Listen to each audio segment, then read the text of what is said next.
કે અત્યારે જે કલ્ચર છે આપણું એ વેસ્ટર્નાઇઝેશન તરફ બહુ ઝડપથી જઈ રહ્યું છે, તો ભૌતિકવાદ તરફ જઈ રહ્યું છે. અને ક્યાંક હું પણ બહુ ભૌતિકવાદી અમુક ટાઈમે થઈ ગઈ હતી. તો ભૌતિકવાદ દરેક વાતની એક સારી ખાસિયત હોય અને એક ખરાબ વસ્તુ પણ હોય. તો એની એક ખરાબ વસ્તુ એ છે કે આપણે બધું કોમ્પિટિશનમાં બધું બહુ લઈ લઈએ છીએ, કે માર્ક્સને વધારે ઇમ્પોર્ટન્સ આપીએ છીએ, મટીરિયલિસ્ટિક વસ્તુને વધારે ઇમ્પોર્ટન્સ આપીએ છીએ. 90% આવ્યા તો સારું ને 80% આવ્યા તો ના સારું ને એન્જિનિયર ને ડૉક્ટર બન્યા તો જ સમાજમાં રિસ્પેક્ટ કરવાનો કોઈનો.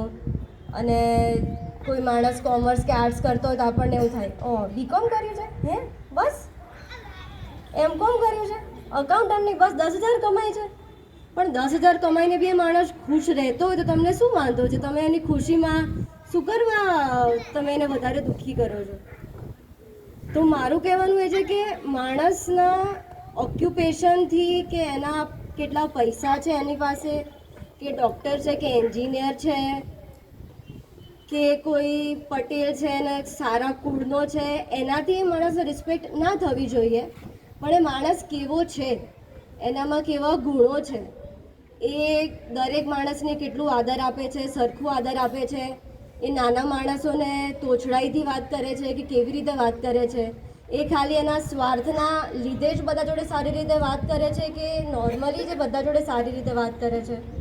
તો મેં એક હમણાં કોઈ આર્ટિકલ પણ વાંચ્યો હતો કે જાપાનની સ્કૂલ્સ જે હોય છે તો એમાં આઈ થિંક 8 વર્ષ સુધીના બાળકોને ABCD કે જે ટેકનિકલ જ્ઞાન હોય છે એના પર ઓછો ભાર આપવામાં આવે છે અને મેનર્સ પર એ લોકોને વધારે ભાર આપવામાં આવે છે. એ લોકોને જાતે સ્કૂલ સાફ કરવા દેવામાં આવે છે. એ લોકોને સામે કોઈ પણ મળ્યું હોય રસ્તામાં તો એ લોકોને આવી રીતે એ લોકો નમસ્કાર કરતા હોય છે બધાને.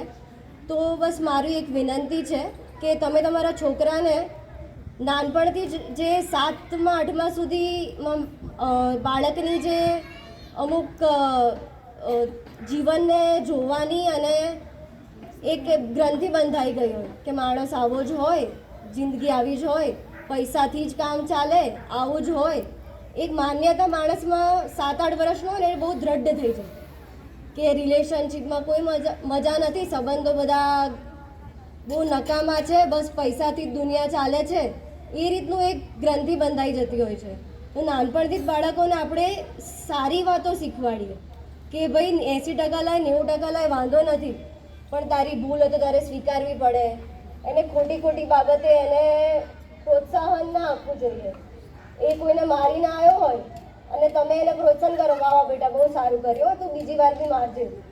એટલે પેલાને એવું થાય કે મારવાથી દુનિયા ચાલે, તો એને આખી ગ્રંથિ એવી રીતે થઈ જાય. તો સારા બાબતોને એને સરાહવાનો અને ખોટી બાબતોમાં એને થોડું કહેવાનું પણ ખરું. એટલે એકલું તમારે એને કોઈ પણ કારણ વગર ચણાના ઝાડ પર બી નહીં ચડાવવાનો અને એકદમ ક્રિટિસાઇઝ પણ નહીં કરવાનો કે તને કંઈ નહીં આવડે જિંદગીમાં ને તું આમ છે ને તું તેમ છે. બધું બેલેન્સમાં રાખવાનું, નહીં તો મોટો થઈને માણસ આ કરે એકબીજાની.